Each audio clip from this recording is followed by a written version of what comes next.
When I saw the trailer for Saltburn, I was like, okay, it's a gay art house film about the excesses of wealth and probably mixing in some psychedelics for good measure. But it is so much more than that. Saltburn is a movie starring Barry Keoghan about an Oxford student who's there on scholarship who meets this rich guy who lives in a castle named Saltburn. He befriends him and he goes to stay over there for the summer on break. But it's a film about obsession, and it is a film about, you know, the excesses of wealth. It's there's a wonderful cast of characters.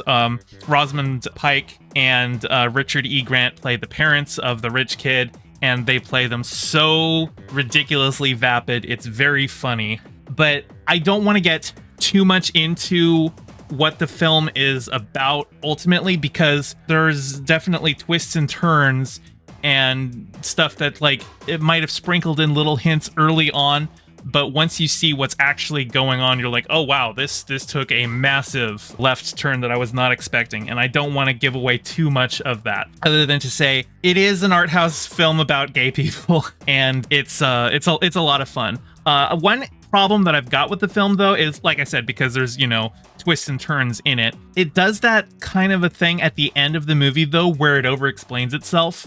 This film had a lot of confidence throughout the project up until the end, when they start revealing things that you really could have pieced together yourself just from the bits of information that we had. I think when they do the reveal, there was probably just a single scene that they could have kept in there and left the rest to your imagination, because once you see what's actually going on with the story, you can pretty much piece it together yourself. And I think they should have had a little bit more faith in the audience to piece that together. But otherwise, it is a delightfully devious film. If you are afraid of bodily fluids, maybe don't see this movie. There was an interview going around describing a certain action that Barry Keoghan's character takes involving a bathtub drain that, if you know, you know.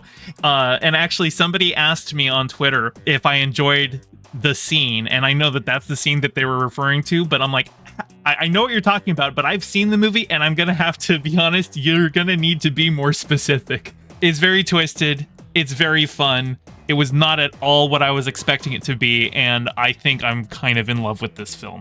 One thing I didn't quite get about it, though, is it's shot in 4:3 aspect ratio. So, like, you know, your CRT aspect ratio before everything moved to widescreen. And it's framed very well for 4:3. And, like, it actually kind of gave me a renewed appreciation for that. It's been so long since I saw things regularly in that format. And when it was in that format beforehand, it was usually for a smaller screen. Because back in the day, CRTs tended to run smaller than we can have our LCD and LED screens these days. So a lot of times, you'd have characters blocked larger in frame and kind of crowded together a lot of the times. But in this, because it's in cinema, it's up on a big screen, they make a lot of good vertical use of the framing, and it never feels like any characters are too overcrowded to fit within the field of view of the camera. It was very well utilized. I just don't know why they chose the 4:3 format, and I would be curious to find out what the I haven't looked into it, but I would be curious to find out what the directorial intent of that aspect ratio was. Hey, thanks for watching. Your view means a lot. Don't forget to toss me a like and subscribe and ring the bell. I stream Mondays and Fridays at 5 p.m. Pacific and Sundays at 2 p.m., so catch me live and join in on the convo. You can find all my socials in the description below, and thank you to all my patrons, with a very special shout out to my Whale Shark tier patron Ryan D and my Anemone friend tier patron Pistol Cakes. Your support means the world.